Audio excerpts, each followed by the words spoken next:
वसुदेव सुतं देवं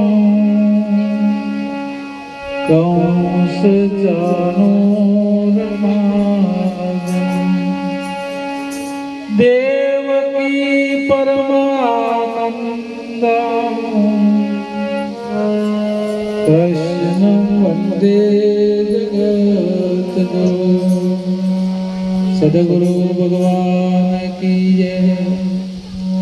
આજના પાવન પ્રસંગે વ્યાસપીઠની દીપાવના ડાલેસણાથી કોંતીગીરી મહારાજ, વિઠોડાથી કીર્તિરામ મહારાજ, કનુભાથી મહારાજ, વિઠોડા બળાદ સંતોષપુરા ભક્ત મંડળ, વિઠોડા ગામના ધર્મપ્રેમી ભક્તજનો, માતાઓ તથા બહેનો સર્વેને મારા જય ગુરુ મહારાજ। આજે વિઠોડા ગામની ધર્મધરા પર પૂર્વીબેન તથા મહેશપુરીએ જે ભજન સત્સંગનો સુંદર યોગ રચ્યો, ગઈકાલે પણ કથા હતી અને આગલા દિવસે પણ ભજન હતા અને આવતીકાલે પણ અંબાજી માતાજીના દર્શન કરવા બધા જવાના છે। એટલે પોતાનું ધન જે પરમાર્થમાં વાપર્યું એ બદલ એમને તથા એમના તમામ કુટુંબ પરિવારને ખૂબ ખૂબ ધન્યવાદ। આપણને જો પરમાત્માએ કંઈક આપ્યું હોય તો હારા માર્ગ વાપરવું જોઈએ, અને જો સદમાર્ગ આપણું ધન ના વપરાય તો પછી ક્યાં તો આપણા ઘેર પોલીસ વાળા આવે, ક્યાં તો ડોક્ટરો આવે, ક્યાં તો ભુવા આવે, પણ ધન એને જો જવાનું હોય જગ્યા કરીને જાય ને એના કરતા જો સદમાર્ગે આપણે વાપર્યું હોય તો એ આપણા હાથે આવવા વાળી સાચી કમાણી છે। આપણે જો ગમે તેટલું ધન સંપત્તિ પદ પ્રતિષ્ઠા વૈભવ બંગલા ગાડીઓ બધું ભેડું કરશું પણ એ કશું આપણા હારી મર્યા પછી આવવાનું નહીં। મર્યા પછી આપણા શુભ ને શુભ કર્મો આપણા હાથે આવવા, એટલે શુભ કર્મો જો આપણા ખાતામાં વિશેષ હોય તો મર્યા પછી પણ આપણા હાથે આવે। એક શેઠ હતા, એમના પાસે ખૂબ ધન સંપત્તિ હતી, એટલે એમને એવો વિચાર કર્યો કે આટલી બધી ધન સંપત્તિ છે મારા પાસે,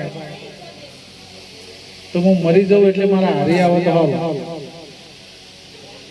એટલે એમને બધા જે જ્ઞાની માણસો હતા, અનુભવી, એ બધાનું બોલાયા કે ભાઈ હું મરી જાઉં, એકાદ ધન મારા હારી આવે એના માટે તમે કોઈ બતાવો।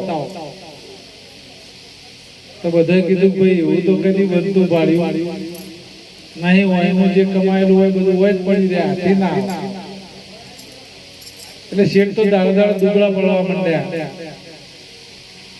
પછી એમને એક સંત મળ્યા, એમને કીધું કે શેઠ કેમ દુબળા પડે, આટલું બધું ધન સંપત્તિ ખાવા પીવા છે? એટલે કીધું કે ભાઈ મારું ધન સંપત્તિ મર્યા પછી મારા હારી લઈ જવું છે। ઘણા બધા પૂછ્યું પણ કોઈને માર્ગ બતાવ્યો ના, એના કારણે હું દુબળો પડે છું કે આટલું બધું ધન સંપત્તિ હું કર્યો। એટલે સંતને કીધું કે એ તો હાવ સહેલી વાત છે। એટલે કે કેવી રીતે? એટલે કે જો આપણે અમેરિકા કે ઓસ્ટ્રેલિયા કેનેડા કે જવું હોય તો આપણો રૂપિયો એ આપણા દેશમાં નાણું ચાલે છે પણ ઇકડ ના ચાલે, એટલે આપણો રૂપિયો છે ને એને ડોલરમાં કન્વર્ટ કરવો પડે। એમ પરમાત્માના ત્યાં જવા માટે એનું નાણું છે પુણ્ય। એટલે તમારા પાસે જે પણ ધન સંપત્તિ છે એ પુણ્યમાં વાપરી કાઢો તો એ રીએ તમારા હાથી આવશે। ધન મળ્યું પણ ધર્મ ના પેક્યો, શરીર મળ્યું ના કરી સેવા, ભુવન પકે જો સંત ના પધારે તો એ ઠામ અશુભ ના।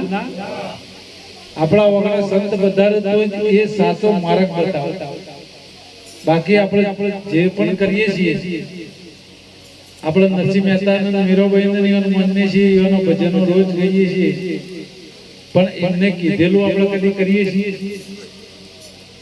નરસિંહ મહેતાને કીધું શું થયું જપ તપ તીરથ કે યોગ થકી, શું થયું ધ્યાન સંધ્યા થકી, શું થયું ભભૂત લગાઈ જટા વધારે।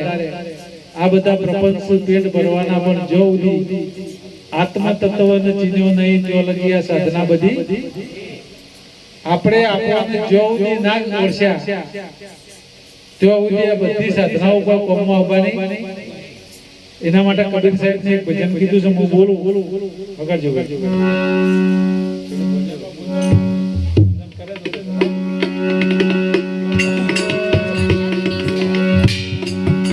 હરે અળિયો કાઢે તો હરી નહીં મરે હરિયો કાઢે તો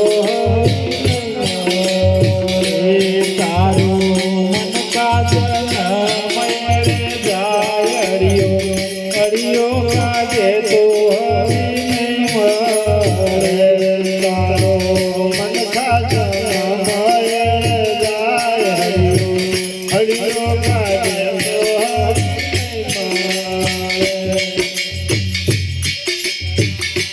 देवी देवता पूजे तो प्रभु ने मारे देवी देवता पूजे तो प्रभु नहीं मारे देवी देवता पूजे तो प्रभु नहीं मारे देवी देवता पूजे तो प्रभु नहीं मारे पतरा पूजे तो नहीं हरियो काटे तो हरि नहीं मारे पतरा पूजे तो